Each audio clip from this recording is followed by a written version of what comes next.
My brother went missing for 7 years. Yesterday, he walked into my house like nothing happened. And he wasn't alone. My brother Adam disappeared 7 years ago. No goodbye, no fight, no explanation. One day he was sitting on the couch eating cereal and complaining about his job. And the next morning, he was just gone. His car was still in the driveway. His wallet was still in the kitchen drawer. His phone was found on the sidewalk 2 blocks away. Screen shattered, battery missing. The police searched for months. My mother aged 10 years in the process. My father kept a light on in Adam's old room every night, hoping he'd walk back in. I was the youngest, and I think I was the only one who, deep down, believed Adam was still alive.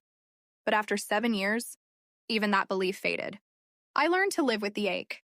Or at least I thought I did. Yesterday changed everything. It was almost 11 p.m. when someone knocked on my door. 3 slow knocks, then silence. It startled me because my neighborhood is dead quiet at night. I checked the peephole, and my entire world froze. It was him. My brother, Adam. Alive. Standing on my porch like he'd just stepped out to get the mail. But he looked wrong. Older, thinner, his hair longer, his eyes sunken. He was wearing clothes I'd never seen before. Dark, mismatched, like he'd grabbed them from strangers. And behind him stood a girl, about 10 years old, holding his hand tightly. She stared at the ground, not moving. I opened the door slowly. "Adam," I whispered. He smiled. But it wasn't the smile I remembered. It looked practiced, choreographed, like someone told him what a smile is supposed to look like. But he didn't fully remember. "Hey, little sis," he said. My whole body shook. I didn't hug him. I didn't scream. I didn't cry. Because something in his voice was off. It was calm. Too calm, emotionless. The kind of calm that felt dangerous. Can we come inside?" he asked. I hesitated. He noticed. "This is my daughter," he added, gently pushing the girl forward. "Her name is Maia." The girl finally looked up, and that's when I felt my heart crack. She had Adam's eyes. His exact same green eyes. Even the same shape. But she wasn't born when he disappeared. She couldn't be more than 10. And he had been gone for 7 years. The math didn't add up. Still shaking, I stepped aside and let them in. Because what else do you do in a moment like that? Inside, he sat at the dinner table. Not like a guest, but like someone who had lived here with me for years. Like he knew where everything was. Like nothing had changed. He kept looking around with this strange familiarity. Like he was checking to see if I had moved something. That's when the girl whispered, "Do they know?" Adam squeezed her hand and shook his head. "We won't talk about that right now," he said. Then he looked at me. "I know you have questions." I finally found my voice. "Where have you been?" He smiled again. That wrong rehearsed smile. "I was away. Adam, we thought you were dead." "I know, I'm sorry." "That's it?" "I was away and I'm sorry." 7 years, Adam. He didn't flinch. He didn't get emotional. He didn't even look guilty. He just said, "I didn't leave by choice." Something cold washed through me. "What does that mean?" I asked.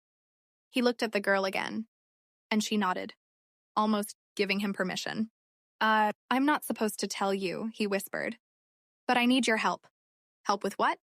"Help hiding? Help running? Help protecting the girl?" Before I could ask, Maia, this quiet, strange, pale kid, walked to the window and pulled the curtain slightly to the side. "They followed us," she whispered.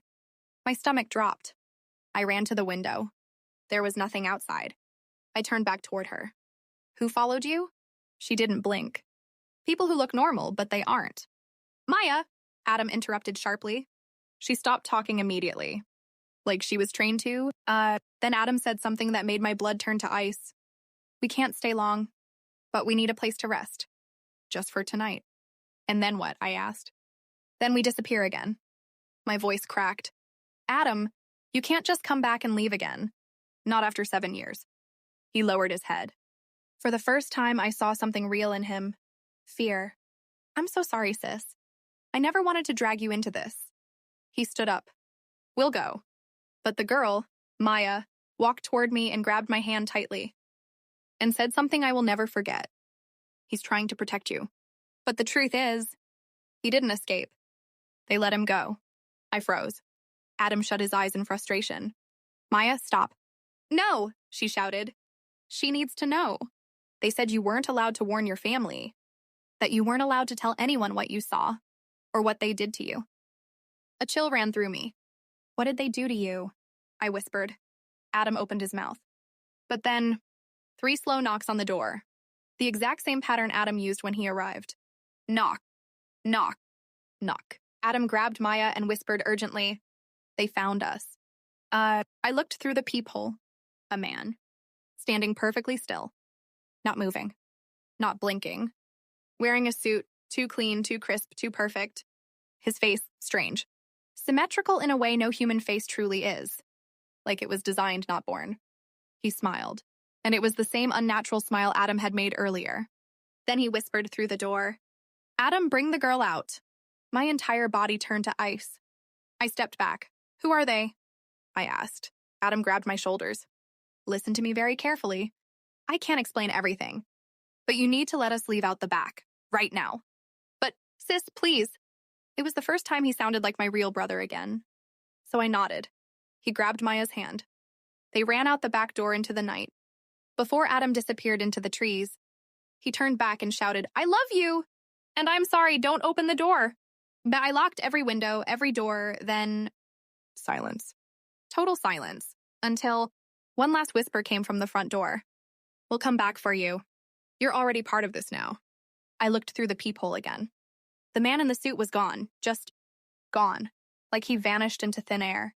It's been 24 hours. No sign of Adam, no sign of Maia, no sign of the man in the suit. But this morning, on my porch, I found something taped to the door, a photograph. A picture of my brother and me from when we were kids. Except in the bottom corner, someone had written, "We know who you are now." And below it, in a different handwriting, "Don't trust them. A.